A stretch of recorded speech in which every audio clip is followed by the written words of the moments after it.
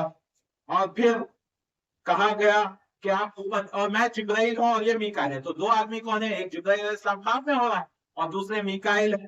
پھر آپ فرما راسا کہ اپنا چہرہ اٹھائیے، فرفعت راسی فذا فوقی مثل السحاب، تو میں نے دیکھا بادل کی طرح گھر نظر آ رہا ہے، بادل کی طرح. تو کہا قال ذاک منزلو، یہ آپ کا گھر ہے. رسول اللہ صلی اللہ علیہ وسلم کو کہا گیا یہ آپ کا گھر ہے. تو قلت دعانی ادخل منزلی، مجھے چھوڑو میں اپنے گھر میں داخل ہونا چاہتا ہوں. تو فرشتوں نے کہا قال انہ بقی لک عمر، آپ کی جو ہے کچھ عمر باقی ہے، کچھ عمر آپ کی باقی ہے. لم تستکملوا، آپ نے پوری نہیں کی.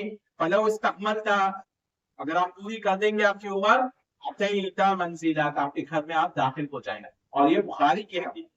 تو یہ ہو گئے 4 وجوہات. تو ابھی تک ہم نے دیکھا پیشاب سے نہیں بچنے کی وجہ سے عذاب قبر ہوتا ہے، نمیمہ کی وجہ سے، مال غنیمت میں سے چرانے کی وجہ سے، جھوٹ بولنے کی وجہ سے، قرآن کو چھوڑنے، حجر القرآن چھوڑنے کی وجہ سے، 6واں ہے زنا کی وجہ سے، 7واں ہے سود خوری کی وجہ سے، اور 8واں اور 9واں بھی دیکھیں گے انشاءاللہ تعالی. واقول قولی ھذا الحمدللہ والصلاة والسلام علی رسول اللہ وعلی آلہ وصحبہ اجمعین. ہم بات کر رہے تھے اسباب عذاب القبر، قبر کے عذاب کے اسباب، وجوہات، کس کس وجوہات سے ہوتے ہیں. تقریباً 9 آئے ہیں احادیث میں. 8واں ہے حبس المدین فی قبرہ بدینہ، قرضہ لے کر کسی کا انتقال ہو گیا تو اس کی وجہ سے اس پہ روح قوم پکڑی جاتی ہے، روک کی جاتی ہے. تو اکثر ہمارے یہاں عام سی بات ہے، کوئی بزنس کرنا چاہ رہا ہے، قرضہ لے لیتا ہے، کوئی ایسا لیتا ہے واپس نہیں کرتا ہے. لیکن یہ بہت خطرناک معاملہ ہے. جو مقروض ہے اس کی روح کو روک لی جاتی ہے قرض کی وجہ سے. اور یہ حدیث میں آتا ہے سعد بن اطول ان اقام مات، ان کے بھائی